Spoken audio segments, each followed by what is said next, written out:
तो दोस्तों आज हम डिस्कस करेंगे मेलाटोनिन के बारे में। मेलाटोनिन एक ओवर द काउंटर मेडिसिन है। इसका मतलब है कि इसको लेने के लिए आपको किसी भी डॉक्टर से कोई प्रिस्क्रिप्शन नहीं चाहिए। आप सीधे ही फार्मेसी जा सकते हैं और इसको परचेज कर सकते हैं। यूजुअली ये 3, 5 और 10 मिलीग्राम के सबलिंगुअल टैबलेट के फॉर्म में अवेलेबल होता है और मैं सजेस्ट करता हूँ कि आप जो भी मिनिमम डोज है उससे स्टार्ट करें। तो अब ये काम कैसे करता है? तो क्या होता है कि हमारे दिमाग में मटर के दाने के साइज के बराबर का एक ग्लैंड होता है जिसे बोलते हैं पीनियल ग्लैंड, जिसको मैंने रेड एरो से दिखाया हुआ है। ये ग्लैंड का फंक्शन ये होता है कि ये मेलाटोनिन नाम का हार्मोन सिंथेसिस करता है और रिलीज करता है। नेचुरली जब शाम का टाइम होता है तब ये रिलीज होना स्टार्ट होता है और रात के टाइम तक इसका रिलीज हाईएस्ट होता है। दिन होने तक इसका रिलीज होना कम हो जाता है। और इसका मेन फंक्शन है दिन और रात के साइकिल को कंट्रोल करना है, जिसे बोलते हैं सर्काडियन रिदम। राइट। तो जब इसका रिलीज ज्यादा होता है दिमाग को ये लगता है कि अब सोने का टाइम हो गया है और वो पूरी बॉडी को सोने के लिए तैयार करता है। तो जब हम एक्सटर्नली कोई भी मेलाटोनिन प्रोडक्ट लेते हैं तो यही ट्रिक अप्लाई होती है। हमारे दिमाग को लगता है कि मेलाटोनिन का कॉन्सेंट्रेशन बढ़ गया है बॉडी में, तो इसका मतलब है कि सोने का टाइम है। तो वो बॉडी को सोने के लिए बेसिकली तैयार करता है।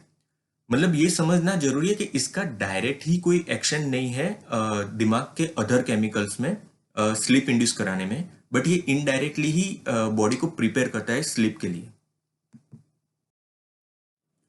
अब जबकि ये एक नेचुरल हार्मोन है तो इसके बॉडी में बहुत सारे फंक्शन हैं। जैसे रिसेंटली ये पाया गया है कि ये कैंसर में भी बेनिफिशियल है, ये इम्यूनिटी भी एनहांस करता है, कार्डिया कार्डिया कंडीशन में भी इसका प्रोटेक्शन होता है।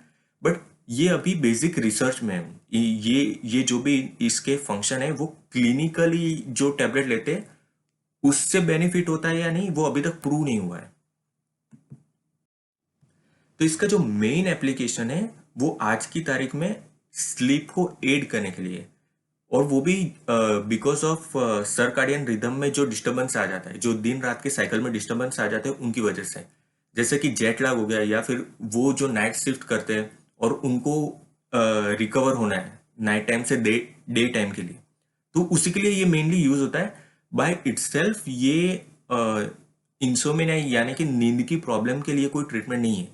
तो आप ऐसा सोच के अगर ये ले रहे हो कि मुझे नींद की बहुत ही प्रॉब्लम है और मैंने सब ट्राई कर लिया है या फिर ये लेने से मुझे फायदा हो जाएगा, तो ये सही तरीका नहीं है। उसके लिए आप अपने डॉक्टर को कंसल्ट करें और उसकी जड़ तक जाए कि इसकी बेसिक प्रॉब्लम क्या है।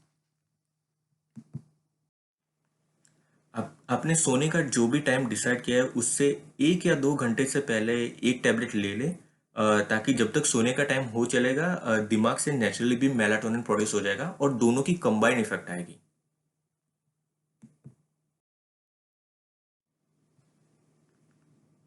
अब क्या होता है कि क्योंकि ये नेचुरल कंपाउंड है तो ज्यादातर लोग ये समझते हैं कि इसके कोई साइड इफेक्ट नहीं होते। देखो, भले ही ये नेचुरल कंपाउंड है बट आप इसे आर्टिफिशियली ले रहे हैं तो इसके भी साइड इफेक्ट होंगे। हालांकि इसके साइड इफेक्ट कुछ ज्यादा सीरियस नहीं है, ज्यादा से ज्यादा सरदर्द या डे टाइम स्लीपनेस, इस तरह के इसके साइड इफेक्ट है। बट ये सारे side effect short term studies में पाए गए हैं। लॉन्ग टर्म में इसके क्या साइड इफेक्ट हो गए वो अभी कहना मुश्किल है। अब कॉन्ट्रा इंडिकेशंस। सो ऐसी कौन कौन सी कंडीशन है जिसमें आपको बहुत ही केयरफुल रहना चाहिए मेलाटोनिन कंज्यूम करने से पहले?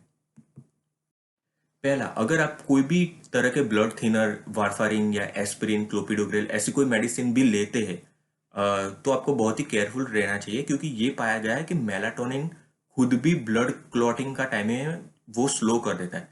तो फिर दोनों की कंबाइन इफेक्ट हो जाएगी और हो सकता है कि आपको ज्यादा ब्लीडिंग हो सकता है। तो एक बार डॉक्टर से डिस्कस कर लें। दूसरी कंडीशन है डायबिटीज। जब आप डायबिटीज के लिए कोई भी मेडिकेशन लेते हैं तो वो आपके ब्लड का जो ग्लूकोज लेवल है उसको कम कर देता है। मेलाटोनिन का भी ये इफेक्ट है कि वो भी कुछ हद तक जो शुगर लेवल होता है उसको कम कर लेता है। तो ऐसा हो सकता है कि दोनों के ही कंबाइन इफेक्ट हो जाए और आपका शुगर लेवल कुछ ज्यादा ही कम हो जाए, आपको चक्कर आ जाए, ऐसा कुछ भी हो सकता है। तो ये भी ध्यान रखना जरूरी है। जिनको मिर्गी का दौरा पड़ता है और वो उसके लिए मेडिकेशन लेते हैं तो उनके लिए भी ये बहुत ही ध्यान रखना जरूरी है कि हो सकता है कि मेलाटोनिन की वजह से सीजर जो आते हैं, जो मिर्गी के दौरे पड़ते हैं, वो ज़्यादा हो जाए। तो अगर आप वो मेडिकेशन लेते हैं तो एक बार सोच ले, अपने डॉक्टर से डिस्कस कर लें। अ, जैसे मैंने पहले भी डिस्कस किया था कि मेलाटोनिन का एक फंक्शन है कि वो इम्यूनिटी बढ़ाता है कुछ हद तक। तो अ, जब ऑर्गन ट्रांसप्लांट होता है तब इम्यूनिटी को सप्रेस किया जाता है, और उसके साथ में अगर आप मेलाटोनिन लेते हैं तो ये चांसेस है कि इम्यूनिटी बढ़ जाए और आपका जो ट्रांसप्लांट है वो रिजेक्ट हो जाए। अब देखो, इम्यूनिटी बढ़ाने का मतलब ये नहीं है कि ये आपको कोई भी नया कोई भी इन्फेक्शन है उससे आपको प्रोटेक्शन दे देगा।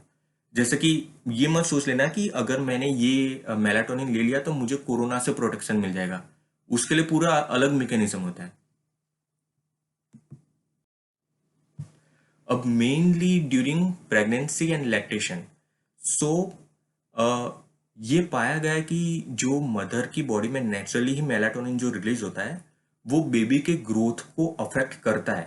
तो इस कंडीशन में ये सही नहीं होगा कि आप एक्सटर्नली कोई भी मेलाटोनिन ले, क्योंकि इससे बेबी के ग्रोथ को अफेक्ट हो सकता है। अ, और इसी तरह से जो मदर की बॉडी में मेलाटोनिन प्रोड्यूस होता है वो ब्रेस्ट मिल्क के थ्रू बेबी को जाता है। अगर वो नेचुरली जाता है तो कोई दिक्कत नहीं है। इनफैक्ट ये पाया गया है कि अगर आप शाम के टाइम पे ब्रेस्ट फीडिंग करते हैं तो हो सकता है कि बेबी को वो मेलाटोनिन की वजह से सोने में हेल्प हो जाए। बट हाँ, अगर आप एक्सटर्नली कोई मेलाटोनिन लेते हैं तो एक बार सोच ले, डॉक्टर से डिस्कस कर ले कि इससे क्या इफेक्ट हो सकता है बेबी पे। तो एट द एंड मेलाटोनिन एक नेचुरली प्रोड्यूस कंपाउंड है, सो रिलेटिवली सेफ कंज्यूम करने में, बट इसके साइड इफेक्ट हो सकते हैं जो मैंने ऑलरेडी डिस्कस किए। आप एक बार सोच लेना। हमेशा ही स्लो डोज से स्टार्ट करें और उससे ही स्टिक रहे। कोशिश करें कि ज़्यादा डोज ना लेना पड़े। ये थेरेपी शॉर्ट टर्म के लिए ही ले, 1 महीने से ज़्यादा मत ले। अगर आप अ, नींद की बीमारी की इलाज के लिए ये लेना चाहते तो सोच ले, क्योंकि ये डेडिकेटेड थेरेपी नहीं है नींद के प्रॉब्लम के लिए। उसके लिए कुछ और थेरेपी होती है, वो आप डिस्कस कर ले अपने डॉक्टर से। तो ये कुछ लिस्ट ऑफ रेफरेंसेस है जो मैंने अपने रिसर्च में यूज़ किए थे। और अगर आपको ये वीडियो अच्छा लगा तो लाइक शेयर एंड सब्सक्राइब। कोई और भी सवाल है वीडियो के रिलेटेड, मेलाटोनिन के रिलेटेड, आप कमेंट में लिख सकते हैं। आप चाहते हैं मैं कोई और मेडिसिन के बारे में इसी तरह की इंफॉर्मेशन प्रोवाइड करूँ तो वो भी आप कमेंट में लिख सकते हैं। Thank you.